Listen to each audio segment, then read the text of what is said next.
very good evening to you. Thank you for joining me, Sophia Matovu, on this other episode of You Health Chat. Today we decided to step out from the studio and we are down at Alisa Dental, And what are we here to talk about? When we talk about tooth loss, many of you think it's for the elderly, And you do not know that it can actually affect you. The only time you think about tooth loss is, have I gone to a dentist and have a cavity and a tooth has been removed? But there are lots of reasons as to why you might end up with tooth loss. Now, interestingly, some of the cultures here in Uganda actually extract teeth deliberately for purposes of beauty. But you're going to find out why possibly it's not the right way to go about it. I'm not the expert like I normally tell you when it comes to these matters. With me is Dr. Stella Nachito, who is a dental surgeon, and she is going to take us into a topic of discussion tonight, which is the importance of replacing missing teeth. Doctor, how are you? I'm very good, thank you. How are you? Thank you for taking time off your busy schedule and allowing us to come and, put your dental clinic in all different directions. Well, it is well. Thank you for coming. Okay. Now, doctor, there are certain times we talk about teeth. Yes, teeth. So what about the teeth? What is the importance of teeth? I would like you to start at that level. Okay, thank you so much. Now, first of all, we have two sets of teeth. As we grow up, we have the milk teeth that the children have from the age of 6 months to about 3 years. They are growing into the mouth. And we have the permanent teeth that start to grow at about 6 years. Now, the importance of teeth starts as early as then. One, for chewing or eating. You will find that food comes in big bits, but it cannot be digested in those big bits. So the teeth help to soften, chop, grind the food into small bits.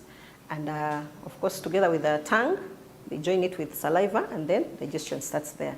So the major first bit is the beginning of digestion. The second one is for speech, clear speech. The example I can give you is if someone has no front teeth, they cannot say the. Yeah, so we use teeth for speaking. Now the third one is teeth are a very important part of beauty. Yeah. Someone who doesn't have teeth cannot be, we don't consider them very beautiful, especially if they have very many missing teeth. Yeah, so a very important part of beauty, appearance, and also that goes hand in hand with confidence. Yeah, someone with no teeth cannot smile confidently. So those are the most important uses of teeth. Okay. Now, yes, you've talked about the importance and uses and the beauty and the purpose of the teeth. But, how big is the problem of tooth loss? Do you have a rough idea? Is it something that is very common? We know by all means, all children at what stage, the milk teeth, all of them out. Interesting. I may not know exactly the statistic of how much tooth loss there is in Uganda right now, but it's a major issue. When we look at the patients we see in the clinic, the patients I see in the clinic, it's almost up to 70% of patients I see don't have at least one tooth. With children, we do not consider the natural tooth loss, what we call, the children shake the teeth at about 6 years, the first set starts to come out. We don't consider that tooth loss. Okay, so for the children, not so common, but for adults, such a big problem. Mm-hmm. Then what about for the children? We've had them say that sometimes the teeth, they don't have to first shake them, but they have to be removed because of damage, they say, from, I don't know how far true it is, I hope I'm not accusing, where they say some of the medications they've been going through, maybe some of the syrups, that they'll end up having black teeth, and then the teeth have to be removed before their actual time. Yes, so for children, we call it a premature tooth loss.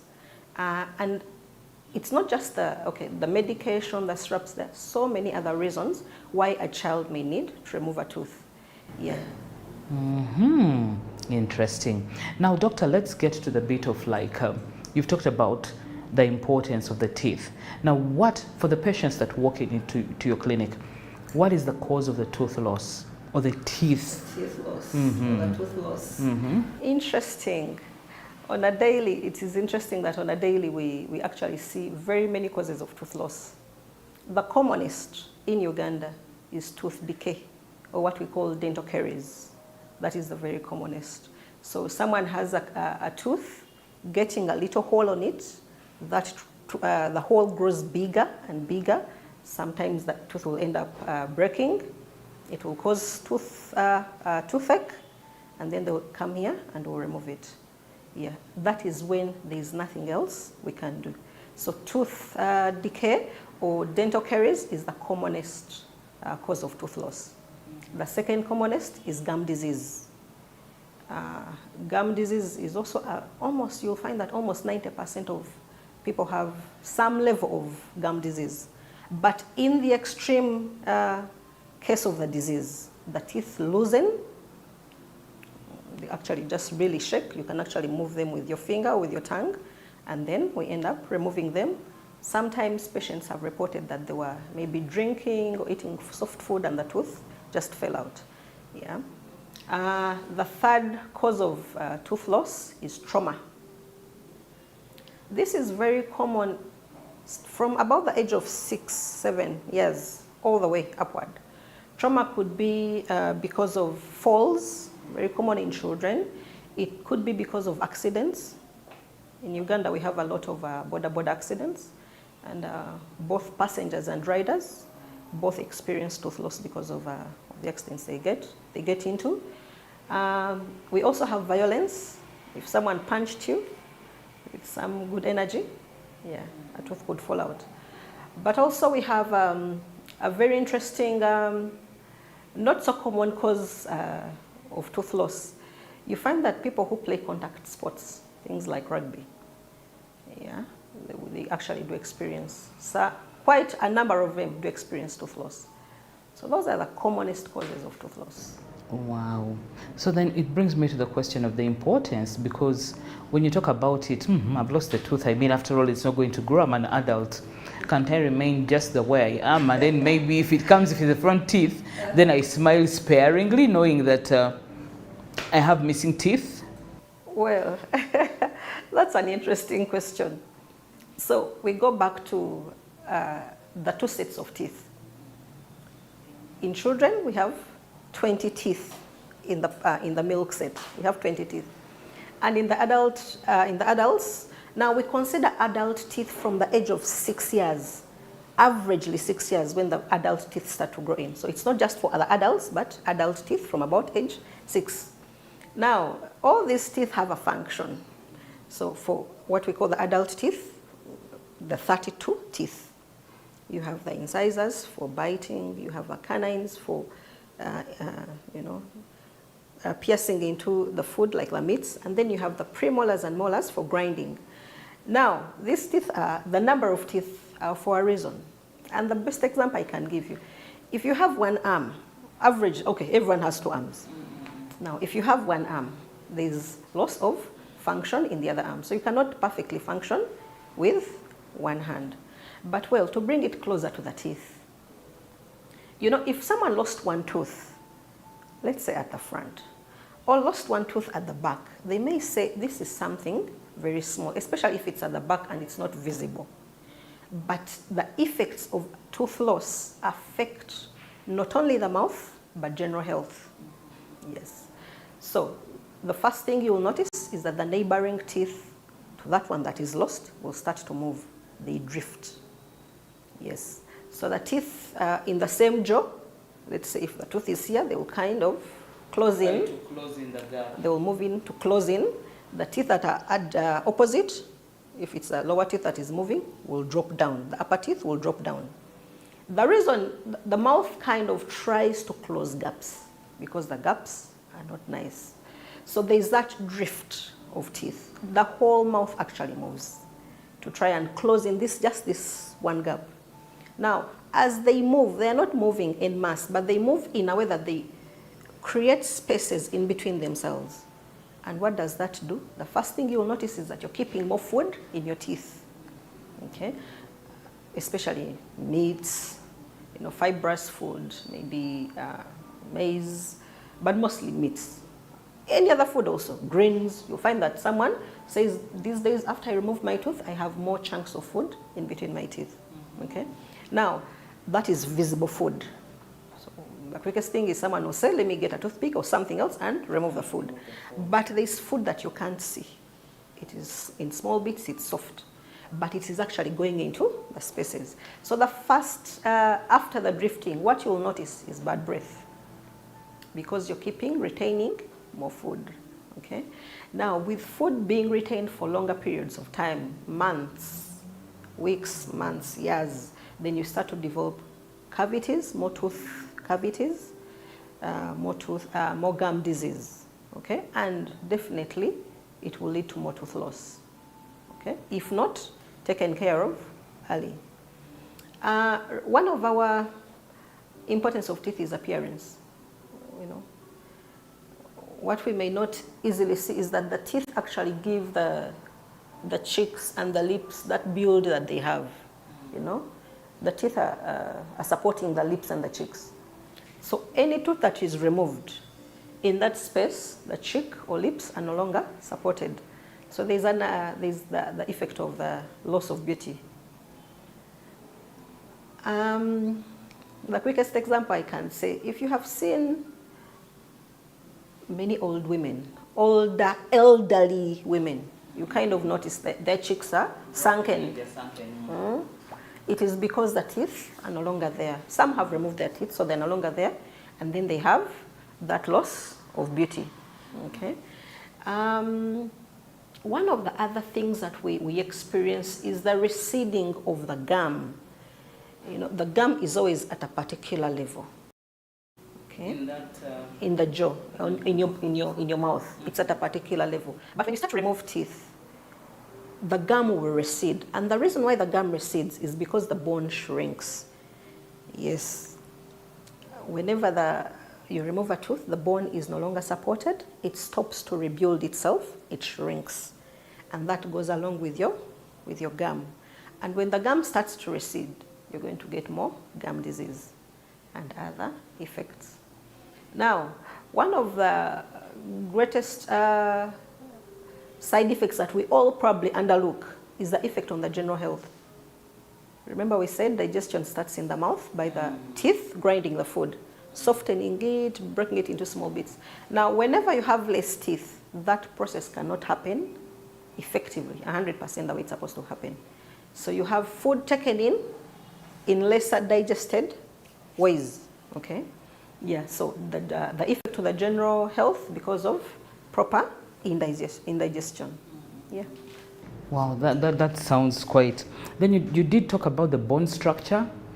How does that? Because I thought at a particular point, the bones are firm, everything is fixed, and that's it. Now, for the jawbone. The jawbone, yes. The jawbone is where the bone where the teeth are sitting. Exactly. So it's in a particular size and shape because it is holding teeth. That is how, if I would say, that is how God made it, because it's a particular size and shape because it's holding teeth. Once any tooth is removed, that bone will collapse in, just because the tooth is no longer there. Interesting. Now, when you talk about it, and now let's get to the bit of the replacement, because you talked about it dropping in. Now, if somebody's bone has already dropped in, how do you do the replacement? Because I thought it's close to difficult. I thought it's easier to replace with the jaw. The bone hasn't yet. Yes. How did you know that? That's an interesting one. So yes, we want to replace teeth as soon as they have been lost. As soon as they have been lost. Now, we said there are two sets of teeth. Milk teeth. In any case of premature tooth loss, we do not replace the tooth, but we use what we call a space maintainer. In that case, we maintain space. What does that look, a space maintainer? Okay, I don't have a space maintainer here, so I can't show you one. But a space maintainer is an artificial device that will place in a child's mouth to hold teeth in place so that they don't drift in. Okay, so in that case, we don't really worry about the bone. But in adults, usually after the age of 12, if any tooth is lost, we use the jawbone and the gum to replace the artificial tooth, to put an artificial tooth. Now, in case we have lost bone, let's say we removed a tooth and maybe years have passed, months and years have passed. We have some replacement modalities that we can use to replace either the removable teeth, the ones we call dentures, This is a denture. So this denture replaces both front teeth. It's actually an upper denture.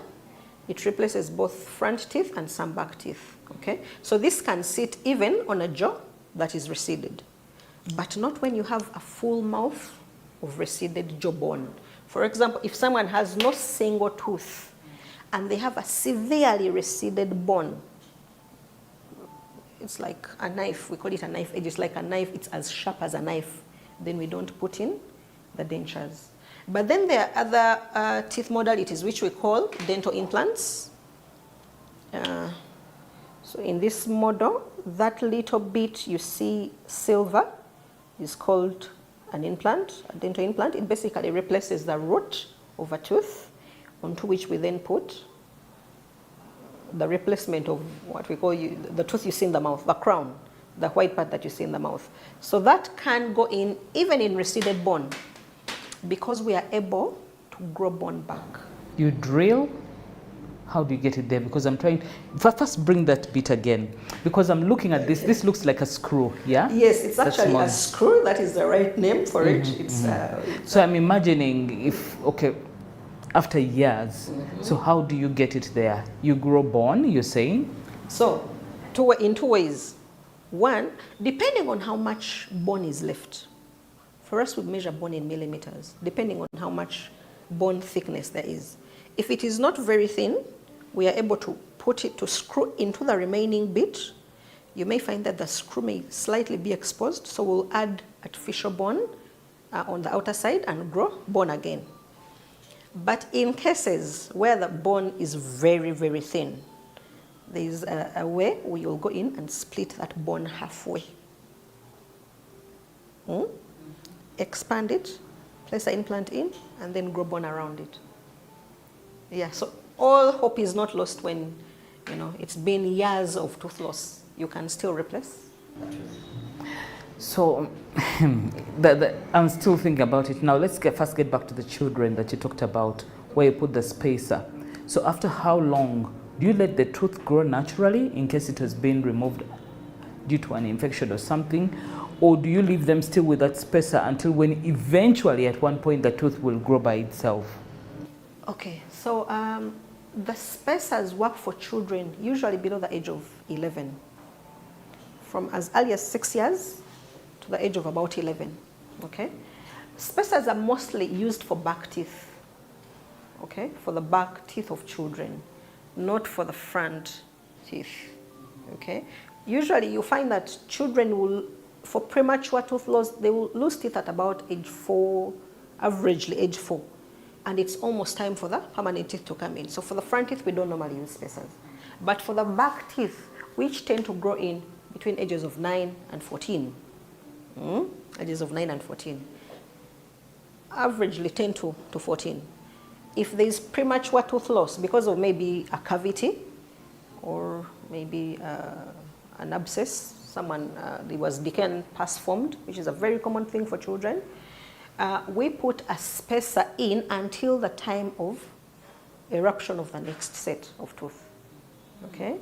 So let's say it is the back one, which averagely comes in between 12 and 14 years, and we put the spacer in at 7 years, we shall remove it then. 12 to 14. Remember, we occasionally review these children. We occasionally review them maybe every 6 months or every once a year. So they come in and we're able to tell. Look into the mouth and you're able to tell that the tooth is actually about to grow in. But also the other way we know is we take a jaw x-ray, okay? And we're able to know that the tooth is actually now almost to pop. Then we remove the spacer and the tooth will grow right into the space that it's supposed to come in. Now, why do we place the spacer? It is to avoid that receded jaw, the jawbone shrinking, and therefore the permanent tooth will have to grow most likely from the outside, causing crowding, okay? So by us placing a spacer in, we hold this space just to the right size that it was, so that when the permanent teeth are growing, they have exactly enough jaw space to grow into. Okay, now that you've talked even about that, that brings me to the question of like, there's certain times where you've had scenarios of like a person has, the teeth are competing for space in the mouth. How do you deal with that? Because some have had instead the tooth extracted. So maybe as they'll grow up, they'll have lesser teeth. Lesser teeth. Interesting. Now, crowding happens for so many reasons, but the commonest is someone has larger teeth for available jaw space. Okay? Larger teeth for available jaw space.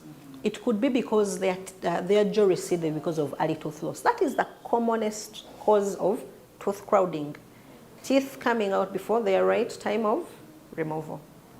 Okay? So they have teeth crowded. And then how? Now, the solution is not to remove whatever is crowding.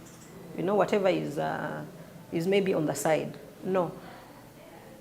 In that case, you go to a specialist. A child is taken to a specialist, or the adult in some cases is taken to a specialist who will then assess how much jaw space they need. There are modalities of either expanding the jaw to allow the teeth to fit in, yes, or the doctor will then decide which tooth to take out, and after which realign these teeth into a proper set of teeth. This gets interesting. Then what about the scenarios where people will tell you that, you know, the wisdom teeth that come much later, and then these teeth are not actually popping out, but they're instead growing inward and they're impacting on the others. On the others. Interesting. Very common in Uganda, by the way. And not in Uganda alone, but very common world over. It is an evolutionary thing, actually.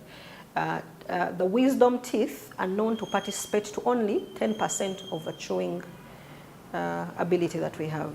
So, very long ago, many years ago, our forefathers were hunters and gatherers.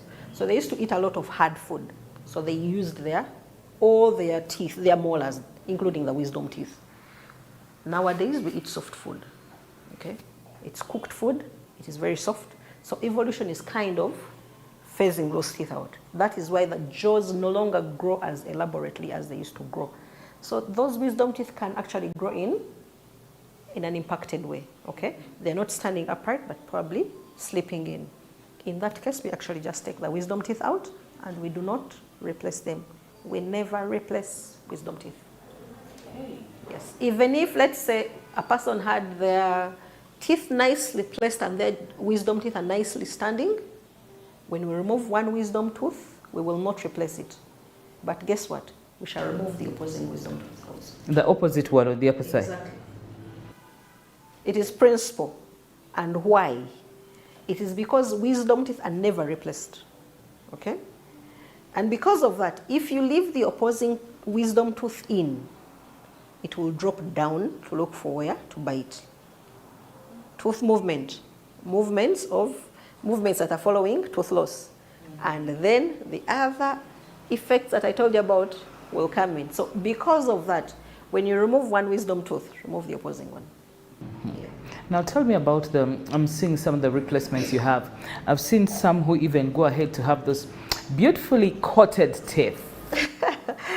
Are you talking about these ones? No, there are some. I know that they are now, the dentures have different colors and designs.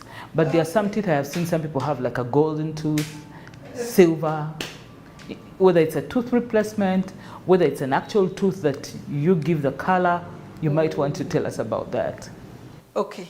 Unfortunately, I don't have any golden to show you, but we have some silver ones. Now, this is called a dental bridge. That's the one you talked. Let me that's the one you use for the children you talked about. No, we haven't spoken about that one. This one is a dental bridge. I'll get into it. Okay. This one is called a denture. Okay. Sorry. Okay. And then the other one was the dental implant. Now, there are three modalities of replacing missing teeth. Major modalities of replacing missing teeth. But we can still break them down into two. Removable teeth and fixed teeth. So the removable ones are dentures. This is one type of a denture. There are several other types of dentures. But this is one type, the commonest type we use in Uganda. It is made of a plastic material. in two bits. One is pink to mimic the color of the gum or roof of the mouth, and then the white bit, all plastic, to mimic the teeth. Okay? In this case, it also has a little metal just to give us some anchorage so that as you use it, it does not move. So this is a removable one, okay? It is the simplest to make, probably also the cheapest to make. It also takes the shortest time in the lab to make.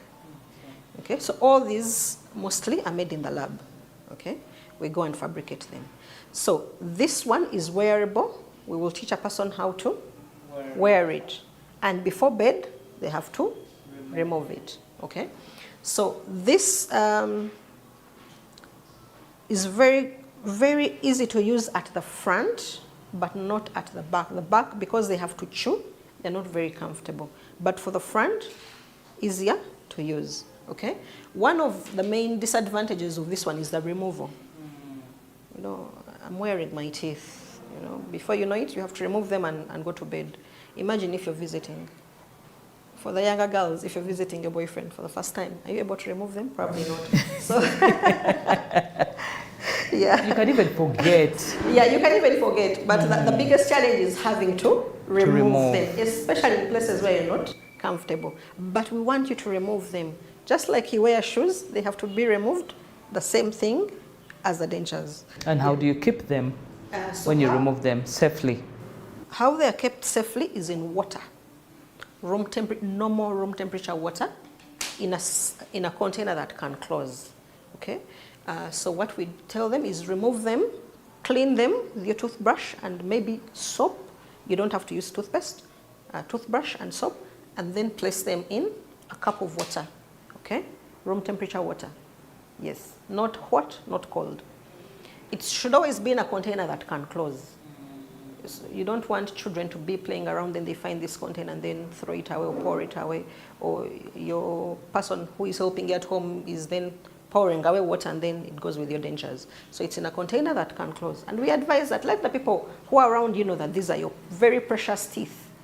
Yeah, you know, these are very common in the elderly, so we want them to let their caregivers know.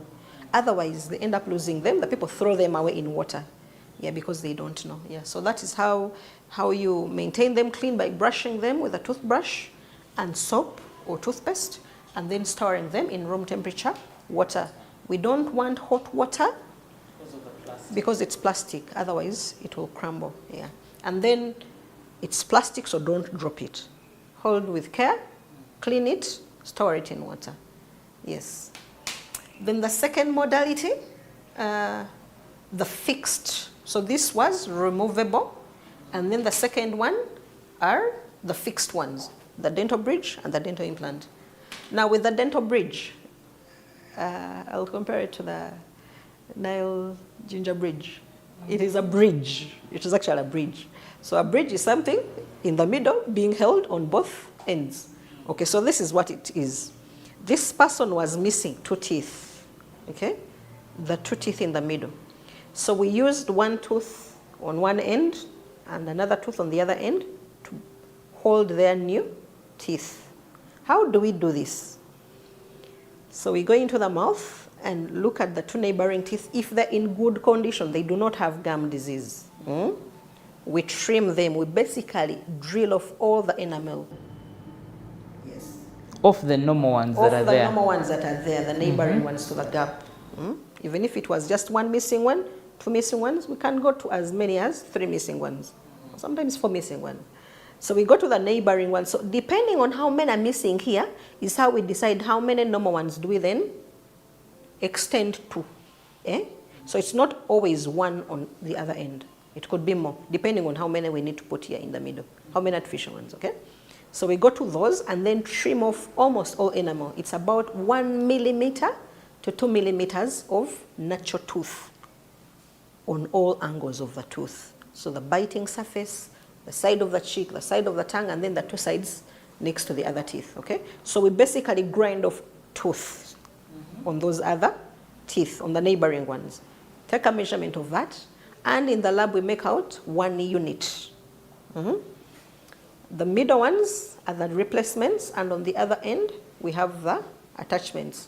So if you look at it from the other end, you will notice that these two are hollow and these ones are not. So what happens? You just sit them on the teeth? How do you So, do it? after they are made, we will come into your jawbone. Remember, these ones are short and smaller in that case. So we'll come and sit them like that. Okay? These ones are seated on the other smaller, shorter tooth. Basically, the material here is just replacing what was taken away. So how do they stick permanently? How do they stick? Or they're also removable, like you'd say the dentures? These are not removable. Now, how they stick in, first of all, whatever was removed is what is being replaced, okay? So mechanically, it locks in. But also we put cement in here, sticky cement, when it is still soft.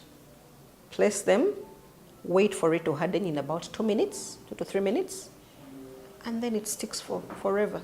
These last about 25 to 35 years, okay? In your mouth here. In there when they're not coming out. Yeah.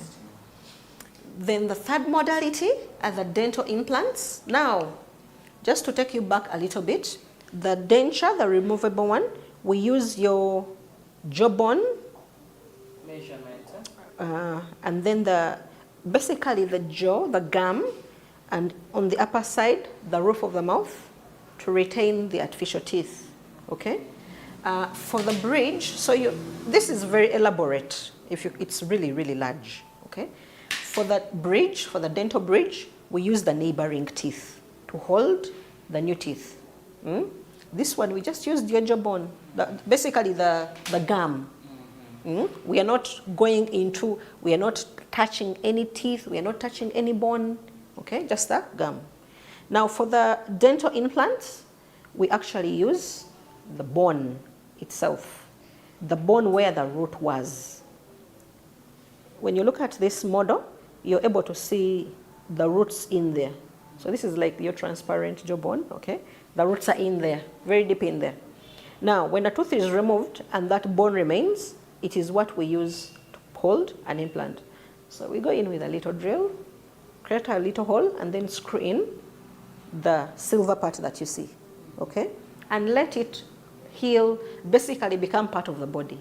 So it integrates into the jawbone. And that process takes between 8 weeks to as far as 6 months, depending on how long ago the extraction was done. If the extraction was done immediately and an implant is being placed, we'll wait 6 months. If the extraction was 6 months plus, and we're not adding any artificial bone, it will take 8 weeks. And after which we put on the top tooth, and you're good to go. So this one, this is the best way of replacing missing teeth, because we are not touching any neighbors.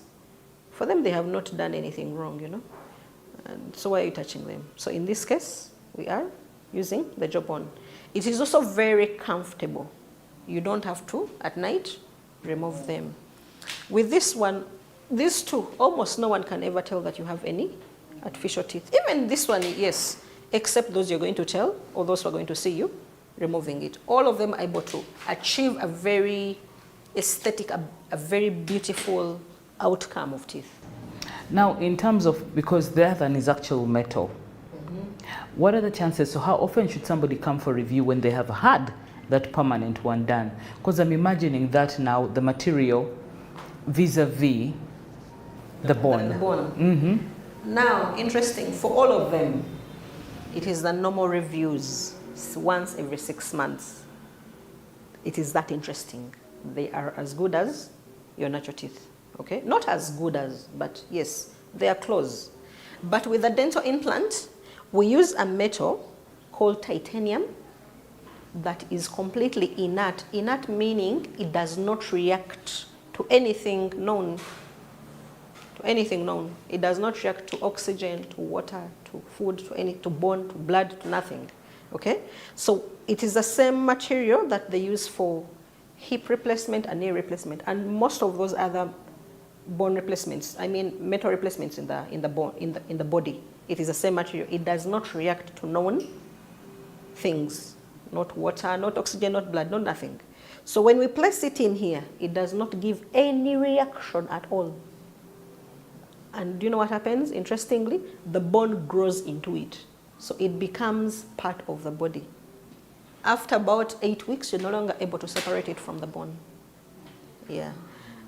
But in terms of maintenance, now, most all these artificial teeth, first of all, can't decay because they're artificial material. Yeah, they can't really decay. But for all of them, we want to maintain the gum. That is the most important thing. We maintain the gum that is holding whatever it is that is around them. Remember, this one is sitting on gum. And in case someone has what we call a partial denture or half denture, in that case, partial meaning it does not replace all the teeth in the mouth, but it replaces just some of them. So it could just be as big as that, or just as big as those front teeth. It can be. This person was replacing teeth in many areas, but it sits on gum. That is why we want you to remove it before you sleep, so that that gum can breathe. It can get blood flowing into it very well. So maintenance for this is cleaning, but also removal from the mouth. Maintenance for these two is normal toothbrushing. Normal toothbrushing twice a day for 2 minutes after eating. Yes. Cost, yes, I'm not telling you to speak figures, but there are certain times, like now I'm imagining if it's the permanent one, there are times people think about things and relate them to the cost. Where one's just imagining and they're like, if this tooth is, let them just remove. And then I'd rather stay with the gum and not incur any expense. Oh yes, I understand what you mean. I hear that a lot here. Now, in many ways, maintaining a natural tooth is a cheaper way, is a cheaper option, much cheaper in so many things. Comfort, usage, but also pocket-wise, the cost. All of them will cost much more than probably maintaining a tooth in. Not much more, but this is the cheaper option. And it is comparable in terms of cost to things like doing what we call a root canal treatment. Dr. Stella, there's certain times many people would feel, that's why I think many people have a lot of missing teeth. They feel to start incurring the cost of replacement, dentures, let them do away with the teeth and let them stay with their gaps. Do you meet this kind of situations or kind of people? Yes, we do meet that question very frequently. That is, I think, the easier way of, someone may look at it in an easier way, but that is not actually what it is. But yes, the artificial teeth will cost a bit more than maintaining a natural tooth. So the first thing I will tell my client is that let's try and save this tooth. If it is savable, I'll ask them to save the tooth, because this will cost a bit more than the saving of the tooth. So this is the removable teeth, the denture is the cheapest way of replacement. And in terms of cost, it is probably comparable to what we call saving a tooth with what we call a root canal treatment. Okay, I'll tell you what that is first.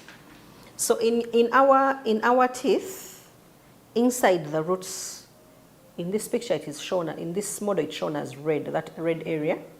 Okay, inside the roots we have a hole that goes in, a channel that goes into the roots, and it's basically carrying blood vessels and nerves into the tooth from the jawbone, from the head, the jawbone, and then into the tooth. Okay, so if a tooth is very sick, it has a cavity or a hole that is very deep and reaches that space, we go into the root channel, into the root canal, and treat that canal basically by cleaning out the inside of the canal, which is blood vessels, nerves, and so many other things. That is what we call a root canal treatment. It is aimed at treating a tooth, removing the sensitive part of the tooth so that the tooth can stay in the mouth and be used for life without feeling pain. Okay, so the denture in terms of cost may be comparable to that price. Okay, but in terms of usage, now imagine you have managed to maintain or retain your tooth with this kind of treatment, and you're not going to go into the discomfort of having to remove your teeth before bed. before bed every day, meanwhile, and for life. Yeah. So in terms of comfort, it is easier. In terms of usage, it is easier to maintain the natural teeth. And then when we go on to look at the prices, this is the cheapest, the denture. Next is the dental bridge. It comes in so many materials. The dental bridge comes in so many materials. It can come in a silver-like metal only. It can come in a porcelain material only, which is tooth-colored. There are so many other tooth-colored materials that we can use, okay? But also in this case, we have a fusion of two. We have a metal onto which, this is actually the cheek side, the smiling side. It was coated with porcelain. And this is a way of cutting cost. So you have a metal framework that is coated with porcelain to give it a nicely smiling surface, okay? But we can also use more expensive metals like gold, okay? Yeah, so you mentioned about the people who have golden teeth. But usually, you may find that the people who have golden teeth, they're not replacing teeth. Many times it's for beauty, or if someone just had one tooth that had a problem, we are able to make for them things we call crowns, dental crowns. So someone has just one tooth here, maybe it has a problem, and they just want a beautiful gold there, okay? Yeah, very common in some parts of Africa. Yeah. Okay. Now let's talk about that bit here. Remember when I was introducing the show, I did talk about the cultures where they have to remove a lower tooth, one of it at the front, moreover. And for them it's a sign of beauty. So beauty, the people who tell us, beauty lies in the hands of the beholder. Yes. So in some of these cultures, I want to think it is very common in South Sudan. I want also to think in Eastern Uganda, the far parts of Eastern Uganda, they tend to remove the two front lower teeth, to front. It is beauty, it is a sign of, to them, if you have those two teeth, you don't look beautiful. That's it. As simple as that. No man will marry you if you're a girl with those. It is as simple as that. But in some tribes, the teeth were removed those days before a lot of medicine was brought into the country to be able to feed patients who had tetanus. When people get sick of tetanus, their body just becomes stiff. So you cannot open their jaws to feed them. So they would, when you're a child, you would have your two front teeth removed so that in future, in case you get tetanus, they're able to feed you. Yeah, so there are so many cultures where teeth are mutilated to achieve so many things. It's beauty, it is for purpose, in this case feeding. It could be purpose in West Africa where they sharpen the teeth so they can bite the meat because they are hunters. Yeah. So teeth, lots of things happen to teeth because of so many reasons. But yes, for those people, if you don't have if you have the two front teeth, that's it, you're not beautiful. You talk about sharpening. How do they sharpen the teeth? Sharpening or filing. Now, I am not sure how those traditional people do it, but in the clinic, there is some filing we do, sometimes for two reasons. You will find that in some parts of the world, for example, in central Uganda, we treasure the middle gap. I'll not show you mine. But yes, we treasure the middle gap. A girl who was a Kazigo is a very beautiful girl, yes. So you'll find that girls do come into the clinic to give them a Kazigo, to give them that middle gap. Yes, just like we said, the other people, if you have these two teeth, you're not beautiful.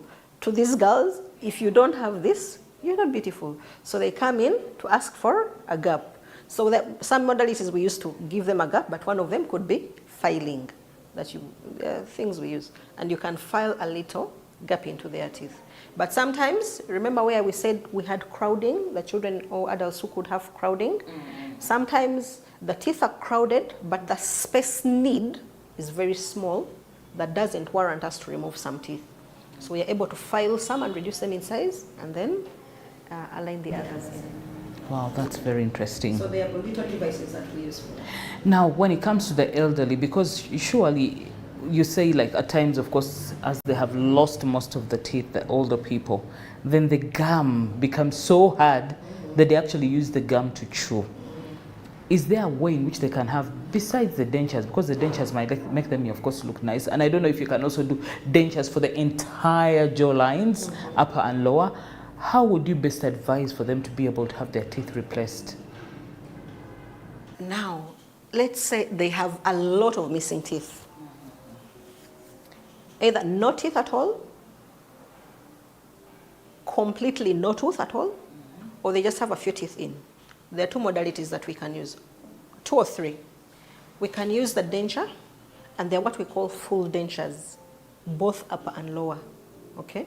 So we have a whole jaw set of teeth placed on a denture, and they're very comfortable, by the way.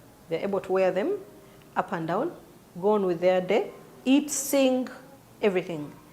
But also, we are able to do for them full mouth implants. Yes. So this does not only replace one tooth, like dental implant, it can replace as many teeth as one needs, okay? Yeah. So they can have, now, why did I say 3 modalities? We can have just a denture as plain as it is, up and down. We can have denture sitting on a few implants. So we can place some, maybe 2 implants one side, 2 implants on the other side, and then give them dentures. Much more comfortable. In that case, there is completely no movement. Okay? So the denture, still the cheapest. Denture sitting on implant, moderate cost. And then full mouth implants is the higher cost. Yeah, but it is all possible, even if one has no single tooth. Yeah. So these modalities of replacement work for whether just one tooth or, except the bridge, the dental bridge. The dental bridge does not work if someone does not have enough teeth to hold new ones. Yes. So the support, basically for the bridge, we have to have good support. Remember, we are using them as the other teeth are support. They have to be very good. If the support is not good, we do not use bridges. Okay. So what is your final take-home message for a person watching you right now? Wow. I would say, please allow me to. Allow me to messages. So the first one is, let's maintain all teeth in the mouth. Okay? Let's maintain all natural teeth in the mouth. How do we do this? Is by keeping very good oral hygiene, routinely visiting your dentist, and eating less sugary foods. So 3 things: good oral hygiene, brushing twice a day for 2 minutes, less sugary foods, and then regular visits. When you visit a dentist regularly, even that little problems you may have, tooth decay, little gum disease, is treated early, then the teeth don't have to fall out. But the second message, in case a tooth falls out, it is much cheaper and easier for you to replace a tooth than not to replace it. A non-replaced tooth brings so many other problems that will cost you so much in terms of your general health, but in terms of the pocket also, the money. So in case of tooth loss, as soon as you can, please visit your dentist and have your tooth replaced. Okay, yes. Thank you so much, Dr. Stella. I've really gotten to appreciate what lot I have learned about this. There's certain times you look at our teeth in the mouth and you just think that, but now let me tell you one thing. I think it's high time for some of us who have missing teeth are going to make sure those teeth are replaced, hook or crook. Because one, we always tend to get comfortable since your front teeth are all there, but certain times, just imagine when you know that all your teeth are there, the confidence and the way you will even laugh with all the jaw wide out, it gives a lot of that. You need to have the self-confidence. And if you have your parents out there who are struggling with tooth loss, I think you need to come up with some modalities to ensure that they can be able to also feel comfortable and fit within society, as opposed to having their cheeks dropped in. Well, that is all we had for you tonight on the importance of replacing missing teeth. Keep watching UBC TV for the 10 o'clock news. Will be coming your way shortly. Good night from me and from Dr. Stella. Good night.